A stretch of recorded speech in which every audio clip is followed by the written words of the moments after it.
no sé si fue candidato oficial en el estadio Cuscatlán. No, Entonces, no, candidato candidato. oficial. Entonces, diste un discurso. En ese Sí, discurso, a mí se me quedaron grabadas básicamente una frase. Y era, yo creo en el Dios de los vivos y no en el de los muertos. Fíjate, ese punto. Pero luego también vi a Zelaya, el que era presidente de Honduras en esos entonces, casi contemporáneo contigo, que andaba de arriba para abajo con la Biblia. Y vemos después al presidente Bukele, que básicamente es una persona que la gente pudiera creer que es un hombre de fe puesta en Dios. Entonces, como utilizaste también esa simbiosis entre el humano y la divinidad en la política, mi pregunta es, ¿qué tan importante o de qué sirve que un político fusione la fe en la propaganda? ¿Qué tan importante es? ¿Se adormece hacia las personas? ¿Son más vulnerables para que acepten tu mensaje? ¿Por qué crees que sucede esto? Y lo hablo específicamente con Nayib, que se ha vendido mucho como que él fuera el Mesías, que hemos tratado esa parte, pero no este que te estoy diciendo. ¿Por qué es importante a un político que la gente lo mire como un hombre de fe, como un hombre que cree en Dios? ¿Por qué es importante? porque vivimos en países con altos niveles de religiosidad, en países creyentes. Tú citaste a Mel Zelaya. Mel Zelaya, para cuando yo gané las elecciones presidenciales, él ya llevaba, ¿qué? 2 o 3 años, más o menos, 2 o 3 años como presidente de Honduras. Pero la religiosidad o la apelación a la fe no solo la hice yo, la hizo Mel Zelaya, también la hizo Álvaro Colom, también la hacen los presidentes mexicanos, el presidente o el candidato que busca la presidencia en Brasil, porque tú sabes que en Brasil es donde se encuentra la mayor cantidad de católicos en todo el continente americano, la mayor cantidad de católicos. Cada vez con la expansión de las iglesias evangélicas, también se hace una apelación a los principios doctrinarios y fundamentalistas de las iglesias evangélicas. Ahora, efectivamente, es una buena estrategia de campaña, lo que no quiere decir que yo no sea un hombre de fe. Yo me autodefino como un romerista, yo soy seguidor de San Romero, antes Monseñor Óscar Arnulfo Romero. No fue gratuito que en mi gobierno yo haya promovido algunas acciones que en cierta medida permitieron que finalmente Monseñor Romero fuera canonizado primero y luego santificado, considerado un santo. Y digo que no fue gratuito, ¿por qué? Por ejemplo, durante mi campaña yo utilizaba mucho referencias a Romero, además de la Biblia. Pero la Biblia era más una guía para la acción. Lo más importante son las convicciones religiosas que se tienen.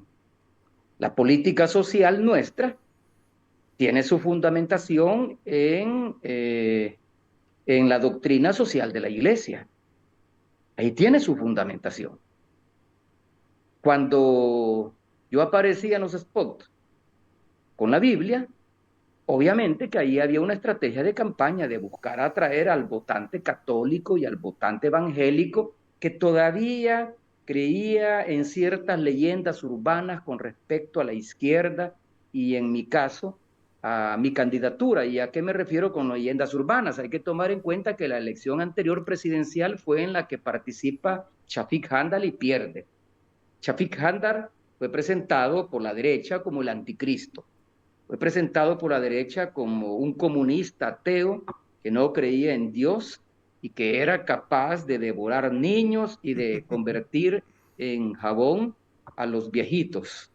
Que además de eso, el FMLN, si llegaba a ganar la presidencia, iba a expropiar a los campesinos, les iba a quitar sus tierras y le iba a quitar los pocos bienes que tenían. Al final esa propaganda impactó, tanto así que Saca gana con 500,000 de votos más que Chapik. Cuando yo soy candidato a la presidencia de la República, el apelar a la fe en un pueblo creyente fue una estrategia que permitió no solo atraer votantes, sino que permitió desmitificar a un candidato de la izquierda. Por lo general, los candidatos de la izquierda son vistos como candidatos ateos, que no creen en Dios, por lo general, porque son comunistas, y los comunistas no creen en Dios, no son creyentes. Pero en mi caso, primero, yo no soy comunista, yo soy un hombre de izquierda. Si lo vemos desde el punto de vista ideológico, yo soy un hombre de izquierda. Fui un periodista de izquierda, aunque no militante, y por lo tanto no dependía del FMLN, y fui un candidato de izquierda, y un presidente de izquierda, y sigo siendo un hombre de izquierda. Pero la apelación a la fe no deja de ser una estrategia de campaña, una estrategia para atraer creyentes. Sin embargo, yo utilicé en forma diferente la apelación a la fe, como lo está haciendo ahora Nayib Bukele, porque yo nunca me presenté como un personaje mesiánico, como un enviado de Dios para salvar al país y para provocar milagros. Nunca me presenté como un candidato o como un presidente que hablaba directamente con Dios. Solo hay que hacer un acopio de diferentes situaciones y escenas a lo largo de la presidencia de Nayib Bukele. La ocupación militar de la Asamblea Legislativa el 9 de febrero del 2020, cuando llega con los militares, se sienta en la silla del presidente de la Asamblea Legislativa con Guillermo a un lado, más anticristo y no creyente que Gallegos no creo que haya, pero sin embargo se sienta a un lado y ora con él. Y hace el gesto ese de que ora como los musulmanes. Yo creo que ese es un tema que tú dominas mucho más por tu experticia y por los programas que tenés, pero ora como los musulmanes. Se restriega la cara y luego después ve hacia arriba y comienza a orar. Y de ahí sale inmediatamente y se va a la plaza pública, donde había una buena cantidad de seguidores y correligionarios. ¿Y qué es lo que les dice? Hablé con Dios y Dios me dijo que había que tener paciencia, de tal manera que no vamos a sacar a los diputados que se están oponiendo a mis planes, que se están oponiendo a que el pueblo tenga más seguridad y que podamos combatir efectivamente las pandillas. Les vamos a dar tiempo, hasta de un plazo perentorio, no sé, de una semana o 2 semanas, para que pudieran aprobar un préstamo que estaba en discusión y que no se lo habían querido aprobar, un préstamo como de 100 o 110 millones de dólares para financiar la segunda etapa del Plan Control Territorial. Pero luego, a través de su presidencia, en el primer periodo, hubo constantes invocaciones hacia Dios y referencias de sus seguidores hacia Dios, de modo de presentarlo como un Mesías, como un Salvador de la patria. ¿Qué pasa entonces en el acto de toma de posesión? En el acto de toma de posesión, prácticamente él se presenta como un Mesías, como el que va a salvar al país, como el que hizo posible el milagro de exterminar el cáncer de las pandillas y que por lo tanto a partir de eso, y una vez exterminado el cáncer de las pandillas, va a ser posible el milagro económico de sacar adelante al país y lograr mejores condiciones de vida de la población. Entonces, esa es una estrategia finamente elaborada.